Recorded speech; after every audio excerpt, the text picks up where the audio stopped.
Hello guys, সবাই কেমন আছো? আশা করছি অনেক ভালো আছো। আমিও কিন্তু অনেকই ভালো আছি। আর দেখো, সকালবেলা উঠেই সবার প্রথমে কিন্তু আমি আমার বিছানাটা গুছিয়ে নিচ্ছিলাম। আসলে আমার বিছানাটা রাত্রিবেলা কিন্তু আমি কাঁথার উপরেই শুয়েছিলাম। আর এই সকালবেলা উঠেই কিন্তু আমি এখন বিছানার চাদরটা পেতে নিচ্ছিলাম। আর কাঁথাটায় রাত্রিবেলা এরকম শুয়েছিলাম বলে দেখেছো কাঁথাটার অবস্থা খালি কী হয়েছে, পুরো কুঁচকে কী হয়ে গেছে। তাই জন্য আমি সকালবেলা উঠে বিছানার চাদরটা পেতে দিচ্ছিলাম। আর চাদরটা না শুকনো হয়নি, ওই জন্য পাতা হয়নি। আর সকালবেলা উঠে শুকনো হয়ে গেছিলো বলে পাচ্ছিলাম। আর চাদর পাতার পরেই তো বালিশের ওয়ারগুলো লাগাচ্ছিলাম। আর এগুলোও কিন্তু মা কেচেছিল, সেই জন্যই চাদরটা তুলেছিল, তার সাথে বালিশের ওয়ারগুলোও কেচেছিল। আর তারপরেই কিন্তু আমি চা খাচ্ছিলাম। আর আজকে স্পেশালি আমাদের, তোমরা ভালো করে দেখতে পাচ্ছ, 4টে কাপ, কারণ আজকে আমাদের সবাই ঘরে আছে। তো তারপরে কিন্তু কুরকুরে কিনতে গেছিলাম, একটু কুরকুরে খাওয়ার পর কিন্তু পড়তে বসেছিলাম, কারণ আমি কিছুই পড়া পারিনি। আর আমাকে স্যারেরা খুবই মারে, মানে দাঁড় করিয়ে রেখে দেয়, ওই জন্য আমি আসলে পড়তে বসেছিলাম।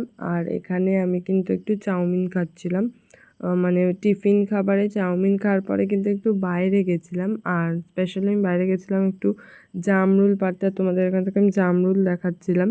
আর জামরুলটা কিছুই দেখা যায় না, জানো তো। আমি ভেবেছি হয়তো ক্যামেরায় মানে নোটিস করবে, কিন্তু ক্যামেরায় তো এটা দেখাই যায় না, এমনকি আমাকেও দেখা যায় না। এই দেখো, চোখ দুটো দেখা যায় না। তারপরে কিন্তু আমি দুটো জামরুল পেড়ে খেয়েছিলাম। আর জামরুল খাওয়ার পরে কিন্তু আমি একটু আইসক্রিম খাচ্ছিলাম। আইসক্রিম খেতে তো আমার খুবই ভালো লাগে, আর এই গরমকালে তো স্পেশালি আমি আইসক্রিমটাই খেয়ে থাকি। তারপরে দুপুরবেলা লাঞ্চে খেয়ে নিলাম ভাত, শাক ভাজা, মোরলা মাছের চচ্চড়ি আর এঁচোড়ের এসব খাওয়ার পরেই কিন্তু আমি একটু লিচু খাচ্ছিলাম। আর ভাত খেয়ে ওঠে তো আমি প্রত্যেক দিনই কোনো না কোনো রকম ফল খাই, মানে লিচু, আম। সেদিন আম ছিল না, তাই লিচুই খাচ্ছিলাম। তারপরে কিন্তু বাইরে আমি একটু গিয়ে বসছিলাম। আর এখানে এরকম নাটকটা কেন করছিলাম আমি জানি না। আর এই দেখো, আমি এই পাশের জঙ্গলগুলো দেখাচ্ছিলাম যে আমি কোনখানটা ঠিক বসে আছি।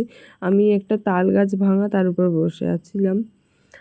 আর দেখো, জাস্ট ফিউ অফ সেকেন্ডসের মধ্যে কিন্তু আকাশের অবস্থা এরকম হয়েছিল, মানে আমি বাইরে গিয়ে বসেছিলাম আর সেই মুহূর্তে আকাশ পুরো কালো হয়ে এরকম হয়েছিল। আর প্রচুর জোর জোরে কিন্তু বজ্রাঘাত পড়ছিল।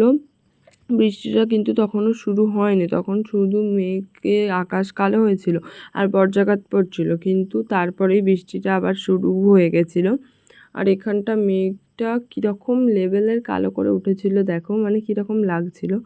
আর তারপরেই কিন্তু বৃষ্টিও শুরু হয়েছিল, আর বৃষ্টির মধ্যে বজ্রাঘাত পড়ছিল, তাও কিন্তু আমি জানলার বাইরে থেকে ফোন বের করে ভিডিও করছিলাম। আর এখান থেকে খুব ভালো লাগে, এই গ্রিলগুলো না থাকলে এটা দেখতে অনেকটাই ভালো লাগতো, কারণ এই গ্রিলগুলোর জন্য অনেক কিছুই আটকে থাকে। আর এই দিকটা এত অন্ধকার কেন লাগছে বলো তো, এই দিকটা প্রচুর গাছপালা আছে তাই জন্য। আর এখানে আমাকে তোমরা দেখতে পাচ্ছ, আই গেস একটু একটু দেখতে পাচ্ছ। তো অন্ধকার, তো কারেন্ট চলে গেছে। আর টর্চ লাইট আমাদের একটা সেই ঘরে ছিল, আর আমার কাছে ওই জন্য টর্চ লাইট ছিল না বলে আমি অন্ধকারেই ভিডিওটা করছিলাম। So that's it for today. দেখা হবে আবার পরদিন কোনো একটা নতুন ভিডিওতে। আজকের মতো বাই, ভালো থেকো, সুস্থ থেকো।